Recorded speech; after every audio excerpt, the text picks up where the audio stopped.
Assalamualaikum warahmatullahi wabarakatuh. Halo, selamat pagi rekan-rekan mahasiswa STI Surakarta, khususnya mahasiswa semester 3 ya.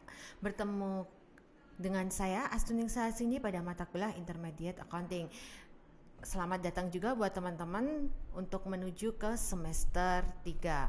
Salah satunya adalah teman-teman akan menempuh mata kuliah Intermediate Accounting, di mana sebelumnya teman-teman di semester 1 kalian sudah mendapatkan fondasi terkait dengan Accounting Foundation, di mana fokusnya teman-teman sudah membedah, membahas, kemudian sudah berlatih untuk kasus terkait dengan siklus perusahaan jasa maupun siklus perusahaan dagang. Kemudian pada semester 2 teman-teman kemarin mendapatkan mata kuliah Principal Accounting, di mana teman-teman berfokus untuk membahas terkait dengan prinsip-prinsip akuntansi, dan juga teman-teman kemarin sudah membedah untuk akun yang berada pada laporan keuangan. Laporan keuangan di sini yang dimaksud adalah laporan keuangan posisi keuangan. Jadi kemarin di semester 2 teman-teman sudah membahas, membedah terkait akun-akun yang ada di laporan posisi keuangan, seperti misalkan terkait dengan transaksi ada kas, piutang usaha, kemudian persediaan. Dalam menghitung persediaan, teman-teman juga sudah mengenal berbagai metode seperti FIFO, LIFO, kemudian rata-rata tertimbang. Kemudian juga kalian sudah belajar untuk menghitung bagaimana caranya menghitung untuk penyusutan aset tetap ya, dengan beberapa metode juga pastinya, seperti garis lurus, kemudian metode saldo menurun atau double decline. Nah, di sini kalau kemarin kalian berfokus untuk membedah terkait dengan akun yang fokusnya pada aset lancar dan aset tetap di laporan posisi keuangan. Nah, di Intermediate Accounting ini teman-teman akan belajar untuk membedah akun-akun yang ada pada laporan posisi keuangan, khususnya pada sisi pasifa, yaitu liabilitas dan ekuitas. Nah, teman-teman di sini pasti sudah tidak asing lagi dengan istilah liabilitas atau kewajiban ya.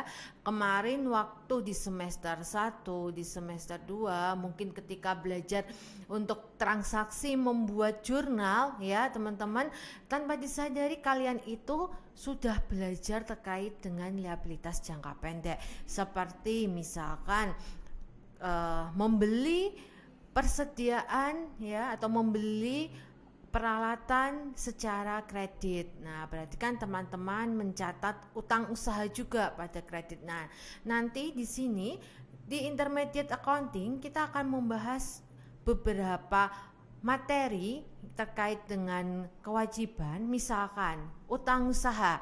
Nanti di utang usaha ini saya akan berfokus untuk kita belajar kembali terkait dengan siklus perusahaan dagang. Kemudian kita akan belajar membuat jurnal dengan menggunakan metode periodik maupun perpetual untuk transaksi pembelian, dan juga akan saya sisipkan juga untuk transaksi penjualannya.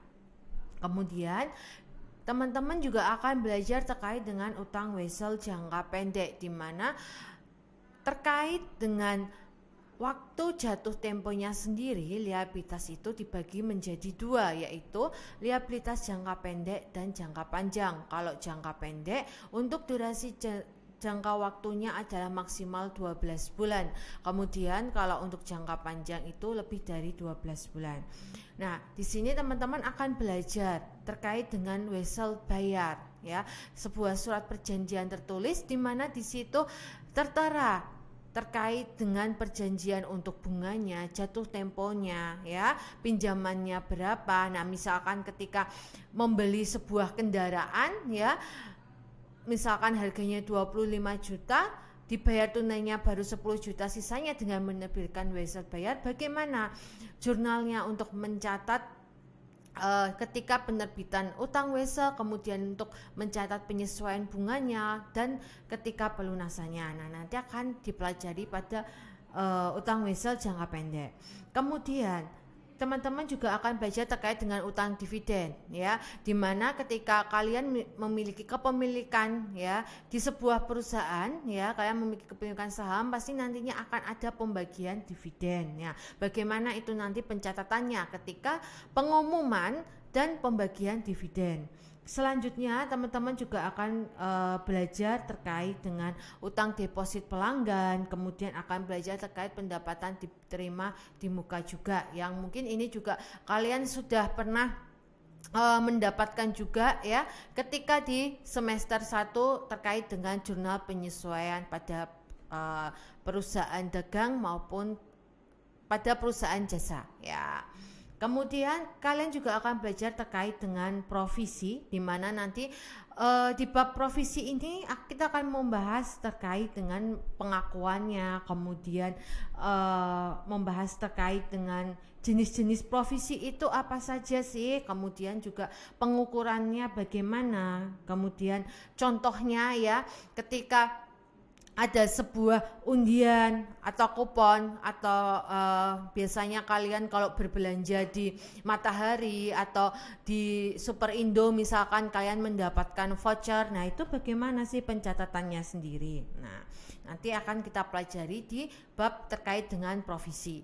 Selanjutnya teman-teman juga akan mempelajari terkait dengan kontingensi. Kontingensi ini juga masuk ke dalam liabilitas jangka pendek juga. Nah, baik terkait dengan liabilitas kontingensi maupun terkait dengan aset kontingensi.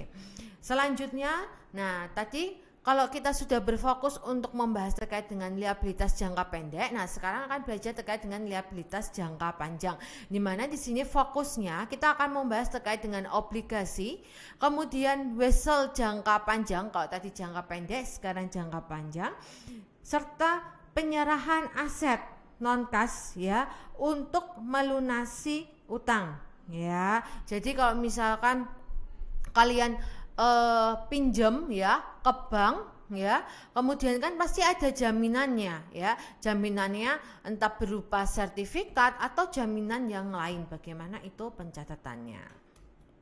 Nah itu adalah beberapa bab juga ya. Kemudian ada tambahan juga, kita akan belajar juga terkait dengan saham treasury ya, bagaimana pencatatannya ketika pembelian saham treasury, kemudian penjualannya, dan kita akan belajar juga untuk terkait dengan penghentian peredaran saham treasury teman-teman. Itu fokus ini sudah masuk ke bagian ekuitas pemegang saham. Nah, kemudian juga dividen ya. Dividen ini juga masuk ke kategori kalau di laporan keuangan itu di akun golongan ekuitas pemegang saham. Sekuritas dilutif juga ya, nanti akan belajar terkait dengan obligasi konvertibel, kemudian terkait dengan waran saham juga teman-teman, dan saham preference convertible. Nah, kemudian di sini masih berfokus juga pada ekuitas pemegang saham, masih membahas terkait dengan kompensasi saham ya, dimana nanti akan kita akan berdiskusi beberapa materi terkait dengan opsi saham, kemudian terkait dengan earning per share ya atau laba per lembar saham juga, kemudian terkait dengan dividen saham ya. Nah itu untuk pembahasan yang kompensasi saham, serta kita juga akan berfokus terkait dengan investasi, baik investasi utang maupun ekuitas. Nah pada mata kuliah intermediate accounting ini dan nanti di praktikalnya, untuk komposisi nilainya itu sama teman-teman. Kita terdiri dari UTS 30%, kemudian UAS 30%, kemudian ada tugas atau kuis 40%.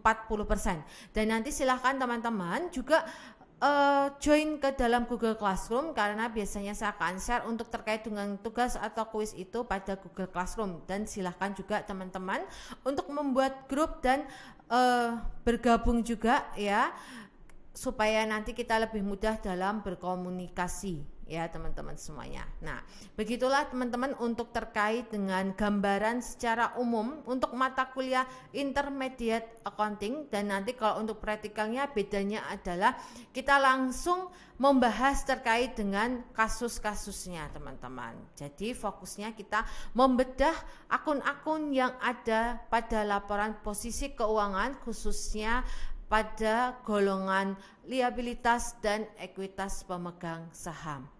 Sampai bertemu lagi di pertemuan selanjutnya. Selamat siang, terima kasih. Wassalamualaikum warahmatullahi wabarakatuh.